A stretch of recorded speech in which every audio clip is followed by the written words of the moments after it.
নমস্কার বন্ধুরা, মির্জানি দবিক চ্যানেলের আরেকটি নতুন ভিডিওতে আপনাদের সবাইকে ওয়েলকাম। আজকে আমরা এই ভিডিওতে আলোচনা করব রেসপিরা প্লাস সিরাপটি নিয়ে।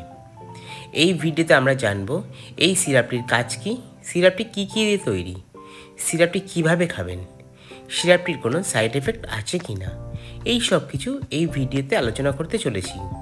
তাই ভিডিওটি প্রথম থেকে শেষ পর্যন্ত দেখতে থাকুন।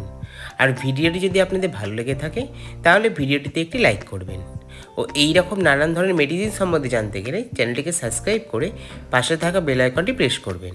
তাহলে শুরু করা যাক। রেসপিরা হলো ব্র্যান্ড নেম, আর এর কম্পোজিশন হলো অ্যামব্রক্সার হাইড্রোক্লোরাইড, সালবুটামল সালফেট, গুয়াইফেনেসিন ও মেন্থল লিকুইড।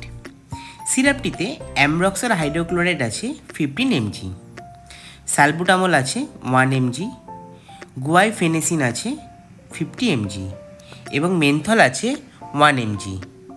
সিরাপটি তৈরি করেছে জেনো ফার্মা। সিরাপটি 10 ml এর বোতলে পাওয়া যায় আর দাম আছে 63 টাকা। এবার আমরা আলোচনা করব রেসপিরা প্লাস সিরাপটির কাজ নিয়ে।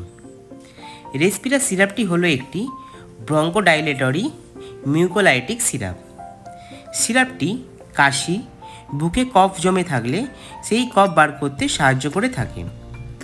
সিরাপটি কফ জমে শ্বাসকষ্ট হলে তখন সিরাপটি ব্যবহার করা হয়ে থাকে। এবার আমরা আলোচনা করব রেসপিরা সিরাপটি কিভাবে ব্যবহার করবেন। সিরাপটি বড়দের ক্ষেত্রে ব্যবহার করা হয়ে থাকে। সিরাপটি 10 ml করে দিনে 3 বার সকালে, দুপুরে ও রাত্রে খাবার পর খেতে হয়। আর সিরাপটি খাবার পর 15 থেকে 30 মিনিট জল খাবেন না। এবার আমরা আলোচনা করব রেসপিরা প্লাস সিরাপটির সাইড এফেক্ট নিয়ে। তো সিরাপটিতে তেমন কোনো রকম সাইড এফেক্ট দেখা যায় না। তো বন্ধুরা, এটাই ছিল রেসপিরা প্লাস সিরাপটির সম্বন্ধে সম্পূর্ণ তথ্য।